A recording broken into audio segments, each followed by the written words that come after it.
دوست جو ہم اکٹھے مدرسے پڑھتے تھے وہ تبلیغ کے ساتھ سال میں چل رہے تھے اور میں اپنے کام پہ تھا. ہماری ملاقات ہوگی اور کسی مسئلے پر ہماری گفتگو شروع ہو گئی, دوستانہ ماحول میں, مخالفانہ نہیں. میں نے ان سے کہا مولانا گفتگو شروع کرنے سے پہلے ہم ایک بات طے کر لیں کہ ہم نے گفتگو اصول کے ساتھ کرنی ہے یا اصول کے بغیر کرنی ہے. مجھے کہتے ہیں گفتگو تو اصولوں کے ساتھ ہونی چاہیے. میں نے پوچھا آپ کی جماعت کا نام کیا ہے؟ کہا جی تبلیغی جماعت. میں نے کہا میری جماعت کا نام کیا ہے؟ کہتا جی عالمی اتحاد اہل سنت والجماعت. میں نے کہا آپ کی جماعت کا اصول یہ ہے کہ بحث نہیں کرنی اور میری جماعت کا اصول یہ ہے کہ بحث ضرور کرنی ہے. اگر آپ نے بحث شروع کر دی آپ کا اصول ٹوٹ جائے گا, میں چپ ہو گیا تو میرا ٹوٹ جائے گا. اس لیے آپ سنتے رہے اور میں بولتا رہوں. میں چپ ہو گیا تو میرا اصول ٹوٹ جائے گا اور آپ بول پڑے آپ کا ٹوٹ جائے گا. اس لیے اصول کے دائرے میں رہ کر بات کریں, بس آپ سنتے جائیں اور میں بولتا جاؤں. مجھے کہتے ہیں یہ کیا ہوا؟ میں نے کہا پھر کیا تو بغیر اصول کی بات کرنی ہے, کہہ دو. اب دیکھو میرا فن ہے نا گفتگو کیسے کرنی ہے. مولانا صاحب بات نہیں کر سکے, خاموش ہو گئے. ہمارا فن ہے. سمجھ آئی بات آپ کو؟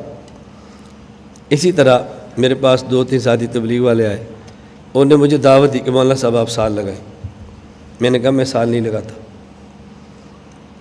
مجھے کہتے کیوں؟ میں نے کہا مجھے سال نہیں لگانا چاہیے. اگر آپ کہتے ہیں لگانا چاہیے تو مجھے قائل کرو, مجھے دلیل سے قائل کرو. مجھے کہتے ہیں آپ عالم ہیں. میں نے کہا الحمدللہ. آخری نبی کے حوالے سے میں نے کہا الحمدللہ. تو آخری نبی عالم کے نبی عالمی نبی تھے. میں نے کہا جی ہاں. تو جب آپ اس نبی کے وارث ہیں جو پورے عالم کا نبی ہے تو آپ کو پھر پورے عالم میں جانا چاہیے نا. میں نے کہا میں وارث ہوں, رسول اکرم صلی اللہ علیہ وسلم مورث ہیں اور وارث وہ کام کرتا ہے جو مورث نے کیا ہو. حضور پاک پورے عالم کے نبی ہیں. مجھے کہتے ہیں جی ہاں. میں نے کہا پورے عالم میں گئے بھی ہیں؟ کہتے ہیں نہیں. تو میں نے کہا میرے ذمہ جانا کیسے ہے پورے عالم میں؟ آپ کو جو رسول اللہ صلی اللہ علیہ وسلم پورے عالم کے نبی ہیں اور پورے عالم میں دعوت کے لیے گئے تھے, کبھی افریقہ, کبھی امریکہ, کبھی الجزائر, کبھی کہیں, تو ہمیں بھی جانا چاہیے. تو بہت اچھی بات ہے. تو جس کا میں وارث ہوں وہ جزیرے عرب سے باہر دعوت لے کر نہیں گئے تو مجھے آپ کہتے کہ تمہیں جانا چاہیے. مجھے پھر وہ کہنے لگا کہ رسول اکرم صلی اللہ علیہ وسلم خود تو نہیں گئے, آپ نے اپنے شاگردوں کو, صحابہ کو بھیجا تھا. میں نے کہا میں بھی نہیں جاتا, میرے شاگردوں کو لے جاؤ. دلیل میرے سال پر ہے, دلیل شاگردوں کے سال پر نہیں ہے. بات ہو رہی کہ مجھے جانا چاہیے کہ نہیں. تو کہہ رہا ہے شاگردوں کو جانا چاہیے کہ نہیں. بھائی میرے سال پر دلیل پیش کرو نا. نہیں جانا چاہیے. میں نے کہا جانا چاہیے, مجھے جانا, اس پر دلیل پیش کرو بس. اب جب وہ زچ ہو گیا, بات نہ کر سکا, میں نے کہا دیکھو آپ سے غلطی ہوئی ہے, وہ غلطی نہ ہوتی آپ کو یہ شرمندگی نہ اٹھانی پڑتی. غلطی آپ کی ہوئی ہے کہ آپ تبلیغی جماعت سے منسلک ہیں. آپ کا مرکز رائے گنج میں ہے. رائے گنج کے کابر کا اصول یہ ہے علماء کو دعوت نہیں دینی, علماء کو کارگزاری سنانی ہے. تو نے اپنا اصول توڑا نا, تو نے کارگزاری کی بجائے مجھے دعوت دی. اگر تو مجھے صرف کارگزاری سناتا, تیری کارگزاری سن کے میرا دل نرم ہوتا اور میں سال کے لیے تیار ہو جاتا. اب تو نے اصول توڑا ہے اس لیے پھنسا ہے, اصول نہ توڑتا تجھے کوئی ٹینشن نہیں تھی. اب یہ جو میں نے واقعہ سنایا ہے یہ میں تبلیغ والوں کی مخالفت کر رہا ہوں یا تائید کر رہا ہوں؟ جی تائید کر رہا ہوں نا. جو نہیں سمجھے گا مولانا صاحب نے مخالفت کی ہے, تبلیغ خلاف ذہن سازی کی ہے.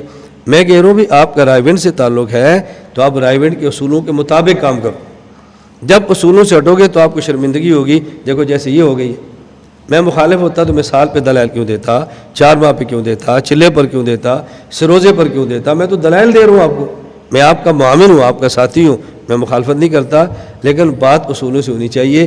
اب یہ گفتگو چونکہ ہمارا فن ہے نا, ہمارا فن ہے, اور یہ فن اللہ کا اتنا کرم ہے, اتنا کرم ہے کہ میں جتنا ادا کروں کم ہے, کہ یہ فن اللہ نے مجھے وہبن دیا ہے, کسبن نہیں دیا.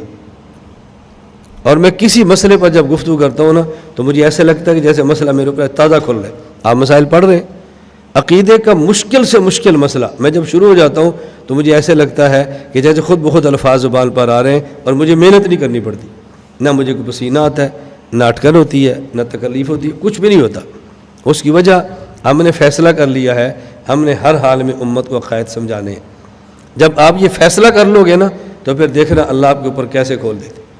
والذین جاہدوا فینا لنہدینہم سبیلنا. کہ میں غلط قرآن پڑھ رہا ہوں؟ میں غلط پڑھا میں نے؟ ٹھیک کیا ہے؟ والذین جاہدوا فینا لنہدینہم سبلنا. اللہ سبیلنا فرماتے تو ہمارے دروازے بند تھے، اللہ نے سبلنا فرما کر ہمارا دروازہ بھی کھولا ہوا ہے. نہیں سمجھے تم؟ جب آپ قل ھذی سبیلی کہہ کر باقی دروازے بند کرتے ہیں نا، اللہ نے سبلنا کہہ کر ہمارا دروازہ بھی کھول دیا ہے. ایک سبیل نہیں، سبل ہیں، سبل. وہ سمجھ آئی میری بات آپ کو؟ دل تھوڑا سا بڑا رکھو، وسعت پیدا کرو، وسعت. آپ دیکھو کام میں لطف کتنا آتا ہے. بڑے کام کے لیے بڑے دل چاہیے، اور بڑے کام چھوٹے دلوں سے نہیں ہوتے. اللہ تعالیٰ مجھے اور آپ کو یہ بات سمجھنے کی توفیق عطا فرمائے.